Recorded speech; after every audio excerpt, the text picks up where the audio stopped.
difficult to resume and to conclude. I would like to hear more from my colleagues about their impression, their opinion, because they are doing the things and we are watching them. So it's better to hear from the experts they have the hands-on, the experimental work and the advancement. So I leave the microphone to my colleagues. Good afternoon to everybody. The question, how are we going to move on, is a very difficult question to answer. In reality, I don't have a real response to this question. I'm very worried about our future because we have seen, and today here there were the most famous architects in the world.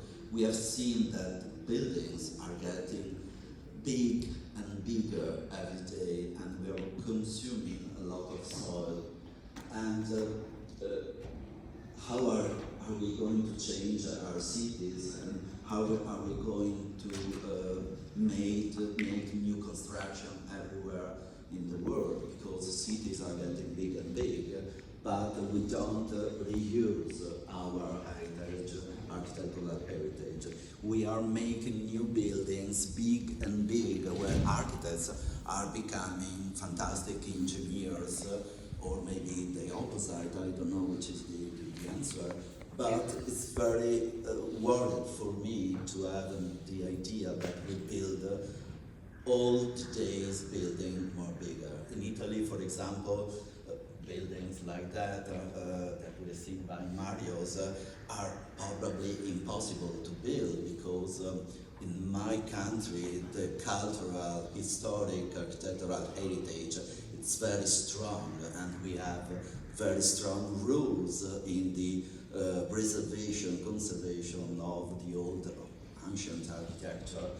But anyway, also in Italy we are consuming a lot of soil and producing and consuming a lot of free area of our towns.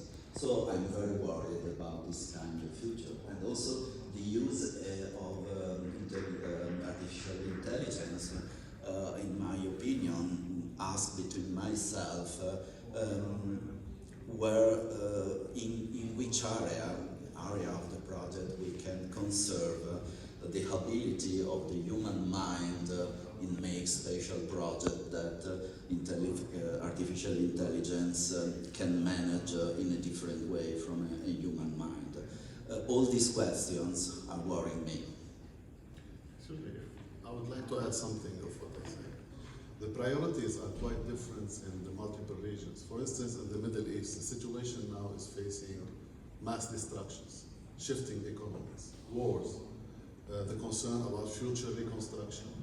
And in my opinion, the infiltration of the upcoming innovation and advancement in architectural technologies might be a little bit in delay how we are going to invest in these, unfavored regions where there is a lot of capacity on the level of adopting technology or investing in what's coming in the recent innovation. Especially, it is moving in a very fast process.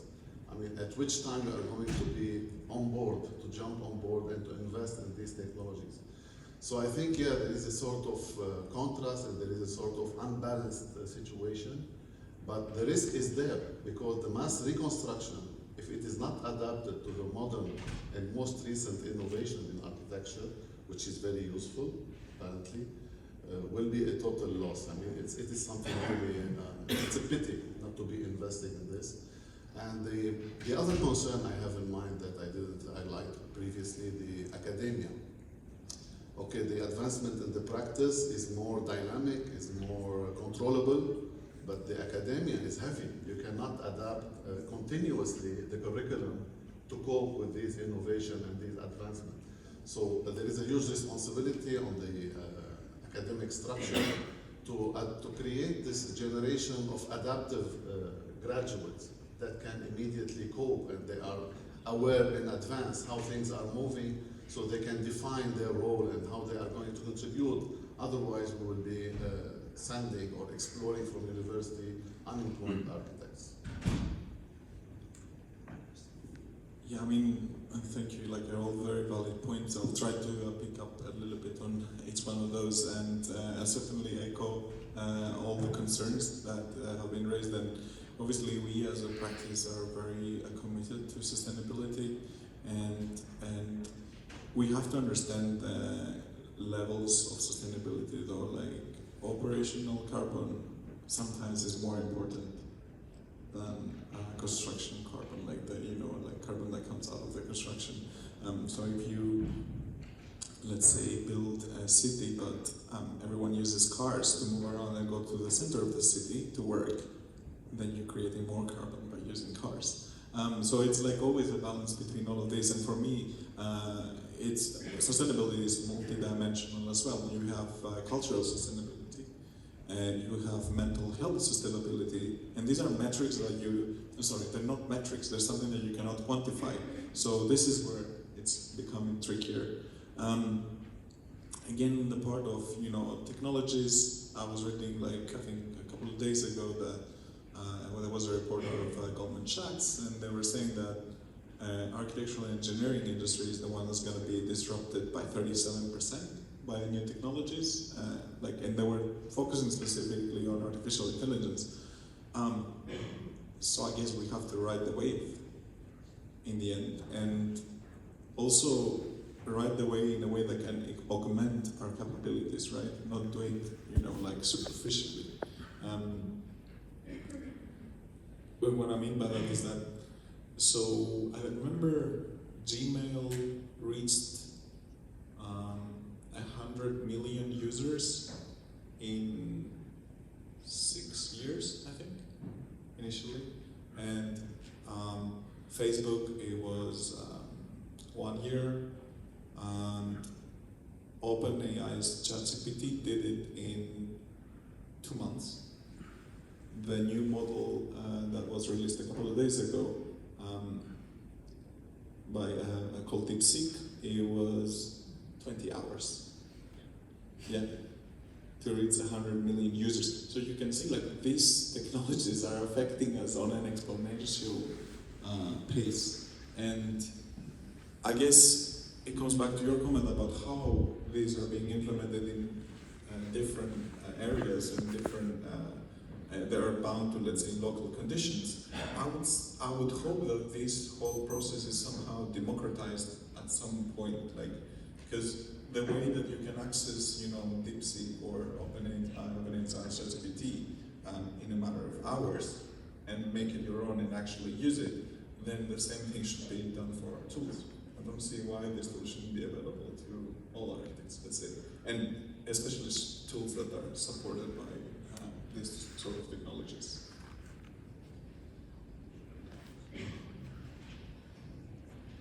Actually, when we're talking about the contextual transformations architecture, it's not a homogeneous thing, as you also mentioned, all over the world.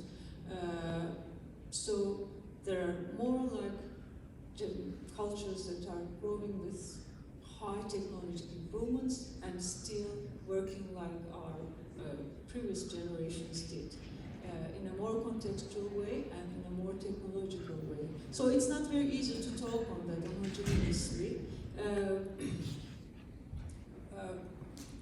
But of course, it's a big issue. I don't know from where to take it, because it's a very, very wide topic. And I agree on these academic adoptions to the technological improvements in architecture world. Now students, young architects have much more to learn than we did.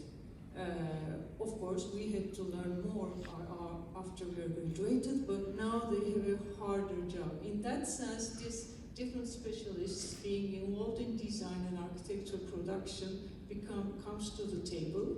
So everyone, maybe it's better to be specialized in one of the tasks, and then an architect or a bigger team will orchestrate the whole things. As Abdi just a few minutes ago talked about Will Alsop's saying that when there are many peoples on the table, the architecture is going lower and it becomes more engineering, but I think there is no other way than doing that. Because the improvements in technology, improvements in material use, construction techniques, and everything are so quick and speed that you need some different experts to follow that. So this architecture and any kind of production in the new world will need more expertise, more tools, in my opinion. AI will cover some of them, but at the end, we still build the buildings in the same way. We still create a structural system, we still fill in them by very common ways. Of course, now is coming this robotic way of building structures, but it has some way to go on. But in most parts of the world, it's being done in the same way. We put the frames, we put the glass, we deal with the leaking issue of the glass and everything. The questions are still on the table and same, but variations different. There are many different solutions, so all these solutions will need their specific experts, specific solutions, and in that sense, doing architecture, designing a building needs to be more open than sitting on your table and sketching and then developing it with your engineer and then building it. It's a more global practice, in my opinion. Yeah, thank you very much. I think there are some headlines appearing now. Esra's, let's say, call for building as less as possible was very valuable, I think. So we have to think twice, and it becomes very valuable to not to build as to build in terms of at least carbon print and sustainability issues. But on the other hand, as Mario underlined, I mean, there are levels of sustainability. And so, I mean, the building carbon emission compared to operation one is, I mean, it's not architecture's fault. so we are a little bit out of that equation. Maybe, I don't know. Maybe we can find an optimistic relief if we force. But I mean, again, Roberto's call for reuse and underlining the significance and importance of reuse was very important. And I think your comparison about Italy and the new emerging geographies like Kuwait, Dubai, where they are racing with each other to make bigger, higher, and I mean, does it mean, I mean, a kind of a progression, development, or a kind of a new modernity in architecture, or is it just a kind of a commodification process? So that is a very critical question to be asked. And Wasim Naki actually referred to a very significant phrase, which is cultural shock. And there was a call for a critical distance to whatever comes with technology. It is so glimpsing on one hand, so attractive, but we have to take a distance. And of course, I think at the end of the day, as Gonca reminds, things are the same under the sun. Even though many things are changing, and the tradition is referring to basics, at least in a similar way. So I can follow it in university education. It doesn't change, but it's inclusive. There are more things to learn and teach. But I mean, at the end of the day, the essence is not shifting away. So, as referring to Will Alsham, I will now refer to David Chipperfield. Once we were again having a conversation, and he said the last radical building in modern architecture is Centre Pompidou. Nothing new has been done since then. Are you with him? Yeah. In Italy, Yeah, one of the architects are Italian, so there are a lot of the ground is yours.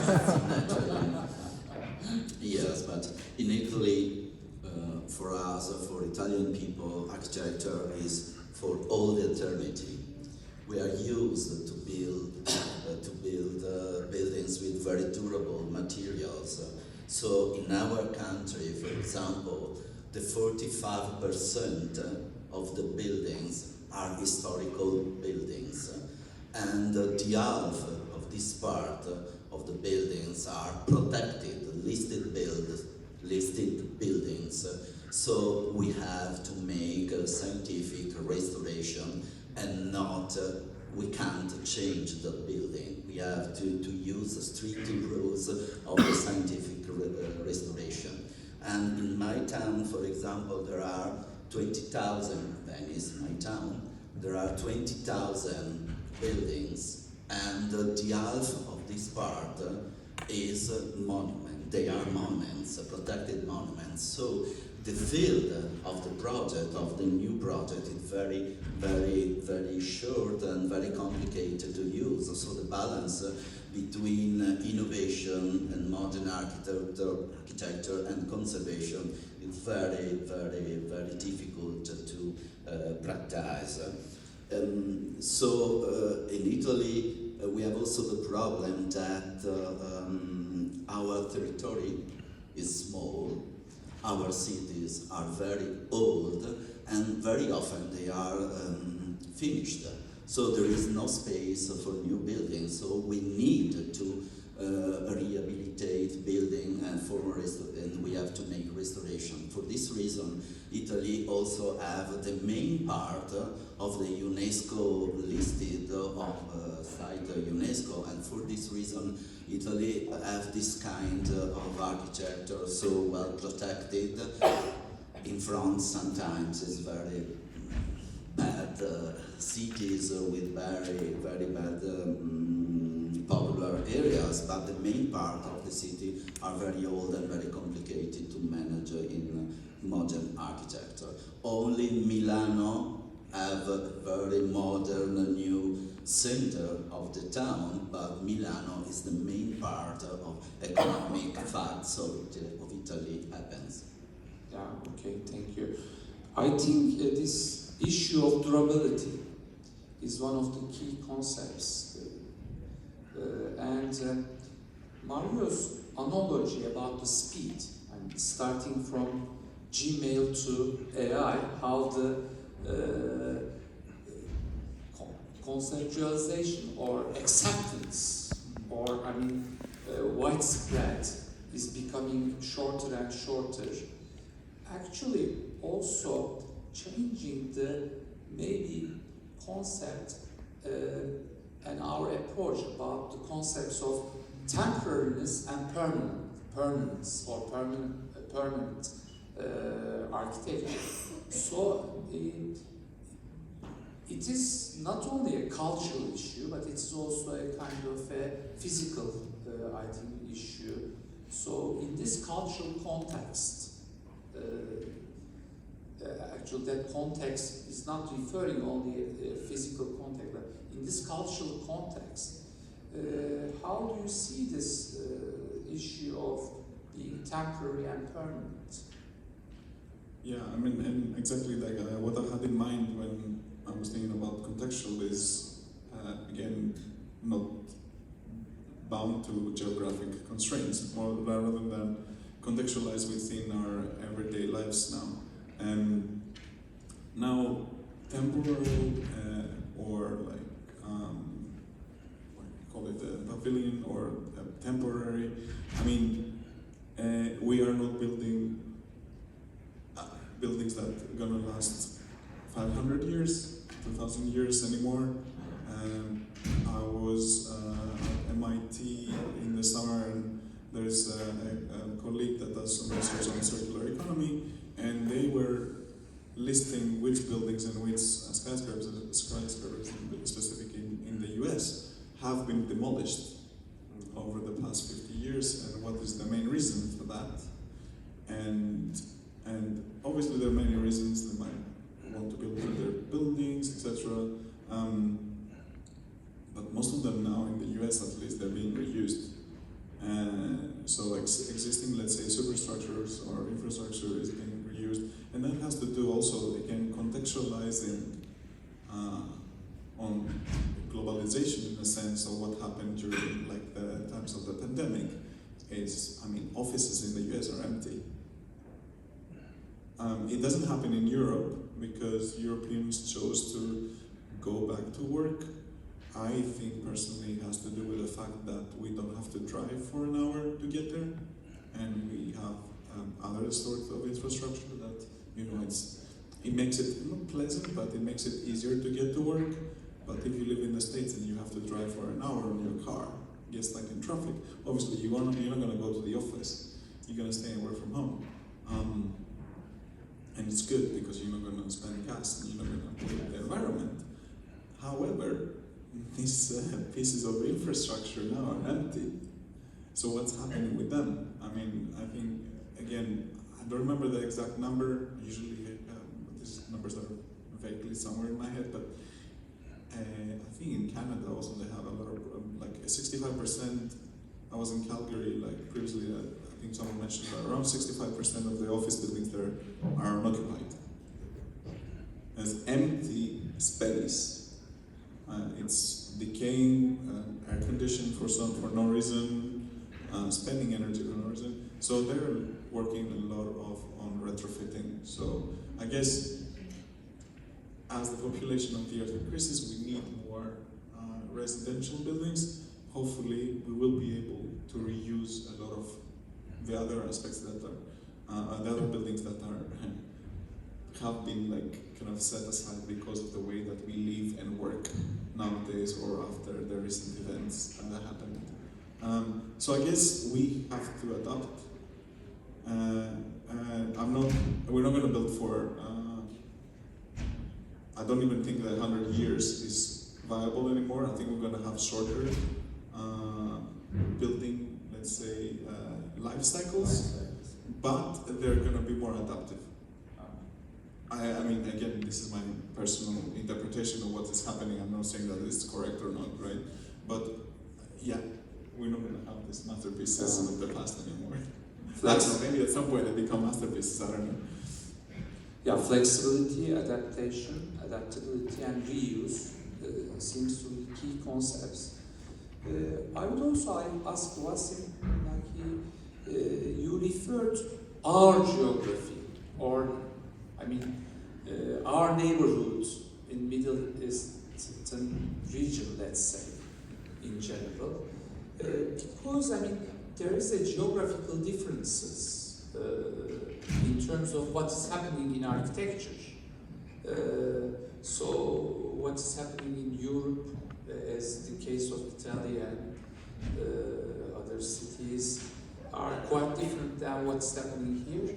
And also, Dubai, like cities like Dubai or Kuwait are also seems to be the part of somewhat Middle Eastern, but their architectural tendencies totally different.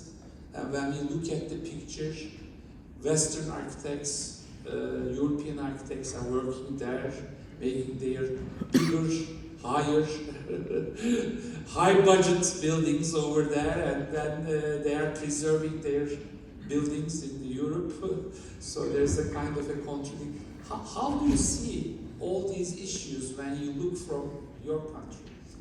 Yeah, I mean, we have to be thankful for the Gulf region for this peak in developing their countries.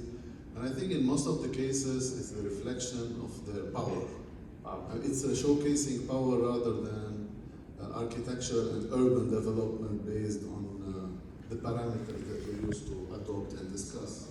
It's a competition between the cities to reflect the power, to reflect the legacy of oil and gas and all the power of spending. And I had the chance to work in the Gulf for several years, and I felt this.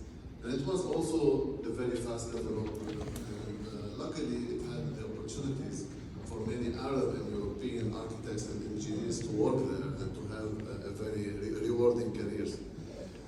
Nevertheless, I think now they started to reconsider that fast boom, which was a little bit immature back to between the last 20 years. It was much better in the 60s and 70s at the time of the modern movement infiltration to the Arab world.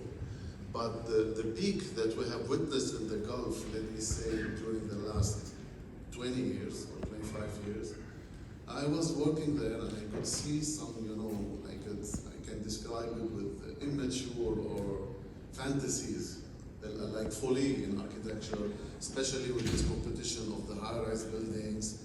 And most of the time the decisions were adopted by the owners and developers that they want to apply something that they have seen in the western part of the world. Nevertheless, during the last decade, I can see more conscious approach on many levels, on the level of urban, the sustainability, and also the heritage conservation. They had this awakened sensitivity on heritage, and they started considering the building that was built 3 decades ago they have the potential to be identified as cultural heritage. So they now will have more consideration on the collective memory issues. Back to the Middle East. I mean, everybody knows, we watch the news and we hear a lot about it. It's an oasis of continuous crisis. Most of the people living in the Middle East region are frustrated with the shifting economies and political crisis and wars that keep on going in cycles. This is impacting everyone, and especially on the level of urban and architecture. And the most important thing is to talk about this trend of mass destruction. After every war, you see the erased cities, okay, in Iraq, in Syria, in Palestine. So the result of this is very critical, because the impact is not only on the architecture and physical appearance of building, it's on the level of human being, especially when we talk about the mass migration. When you take the case of Syria, for instance, more than 50% of the Syrian population were migrated. So are they, for the last, let's say, 13 or 14 years, who is going back to Syria?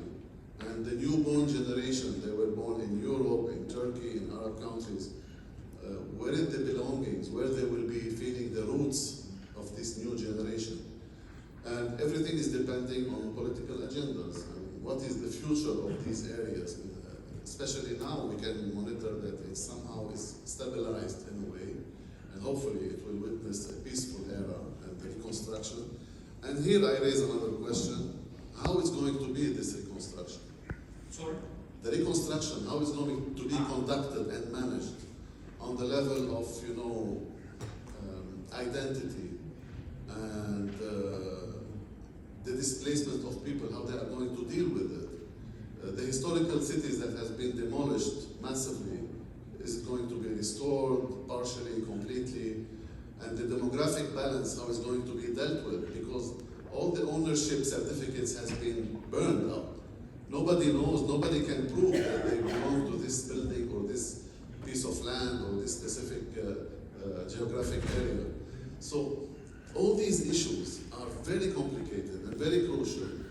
And you have to add on it the other challenges that the architects are facing on the level of climate change, on the level of mass tourism, on the level of sustainability, on the level of affordable housing, and so on. So yes, the amount of work that should be conducted in there, and especially when we talk about cities that has a long history and a legacy of civilizations, how we are going to deal with these interventions, I think this will raise a lot of critical questions, and there is a huge responsibilities on the architects who live in these areas try to create awareness, to intervene with the political decisions, because most of the political decisions are in the wrong way if we speak on architecture and proper urban development. So yes, it's a huge responsibility, and hopefully we will manage to lobby and to try to create awareness and to try to foresee things ahead. Because everybody knows that once the reconstruction green button is pushed on, it's like a bulldozer. I don't know how, because there is a lot of interface of interest between the developers, the financing that is coming from the outside, and the decision making, the complexity of interest of multiple stakeholders. So the voice of architects will not be that heard in this scene, but we have to work on that, and we shouldn't be completely stay aside. We have to fight for that. So hopefully things will go for better of the humanity in this piece of land. Thank you very much. I think we have a few minutes left, so I would also want to ask if anybody wants to make a contribution or ask any question to any of our participants.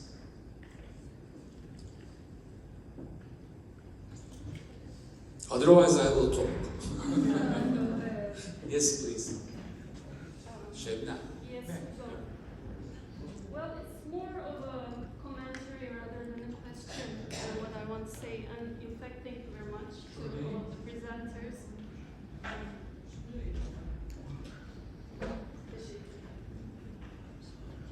Thank you. And in fact, the last statement was quite telling. I often think about our own geography too, and Middle East area in general, and of course the wars that are going on and everything. And I cannot forget the fact that all the horrible things that are happening in a place like Gaza, and Netanyahu being educated as an architect at MIT. And there are so many things that needs to change about the way we talk about architecture, we educate architects. At least that's the area that I invested all my energy on.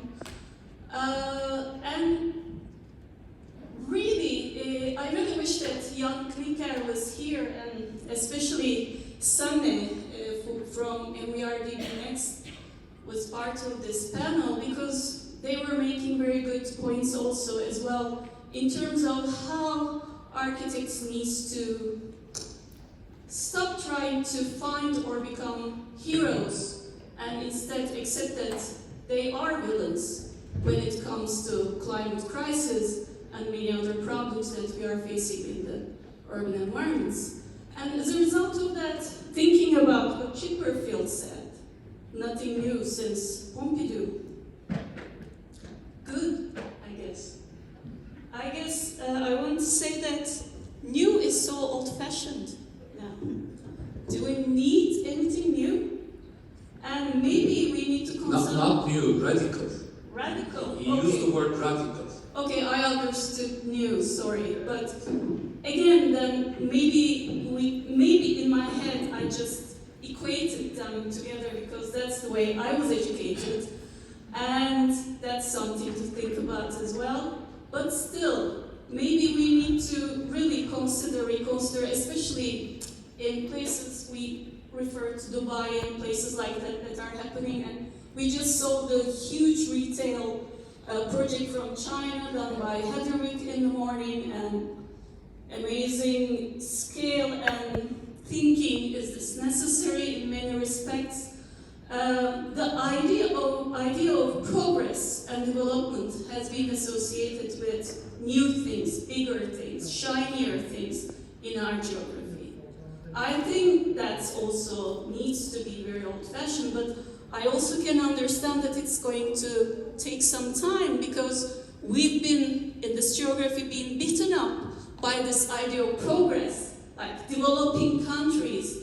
These countries that are always in the process of developing, as if there's a point in time in which you can be developed, even though developed countries can also realize today that they were not developed in many respects, it was harming the planet. They were harming their own populations without even realizing that. The long comment short, I'm hoping that after such meetings of architects, we are going to come up with better solutions in terms of how we can dismantle the cult of the new altogether. Maybe talk about issues how technologies are adapted to not necessarily always developing new materials, but also reusing or bringing together old and adaptive reuse programs together, and maybe we can all create this Architects Anonymous altogether, in which we have the courage to say, hi, I'm an architect and I'm responsible for what was going on. That's not always best, and move on from there. Thank you very much.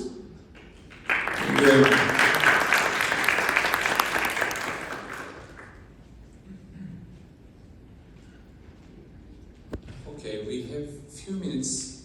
Would you like to add anything, either to her commentary or in general?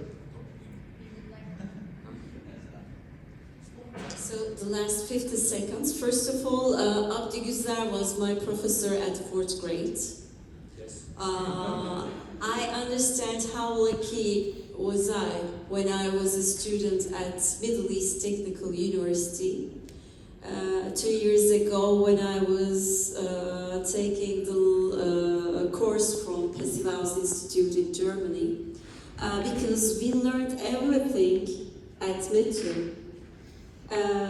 We had wonderful courses, but what happened after we left university? While working as a professional, we lost most of the capabilities we had at university. So thank you very much. Not only you, to also all my professors at MITRE. For example, I saw Şebnem Hoca here. So, okay, I'm stopping. Thank you very much while still you are here. Thank you. That's all my last words. Yeah, it was a great privilege, and we learned a lot. We learned a lot today. And I think that this sort of events is much more useful than many other organizations of architects are doing in a formal, rigid ways, like the Fortress model. These interactive platforms, this vibrant atmosphere is very useful to interact, to network, and to share ideas and to learn from each other. So it was a great privilege for me to be here. Thank you very much. It is also for me a great privilege to be here.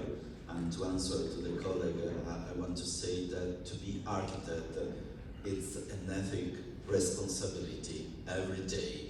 I say in every event that my chamber organized that to be an architect is to have a big ethic responsibility in making a better world for the next generation. So to be an architect today, it's to be heroic. It's an heroic work. So we are very lucky to have this fantastic work, but it's very difficult to follow, to look forward our future. Yeah, I cannot really make any comments about architects because I don't consider myself one anymore. But yeah, I would like to thank you as well for having me, and obviously a very great discussion. And hopefully we can continue afterwards with work. So as a final word, I can say that as architects, we don't have the right to be pessimistic in any case. Even in our country, nowadays, going through many sociological or political issues, I think that's the most important part for the future of the cities. A call for optimism is a good wrap up. Thank you very much for being with us. Thank you very much.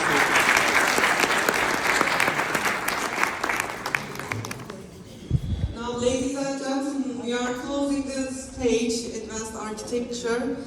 Many thanks to our moderator, Abdi Güzel, and the speakers who have made valuable contribution, and the sponsors of this stage Jotun, Grohe, and Şişecam.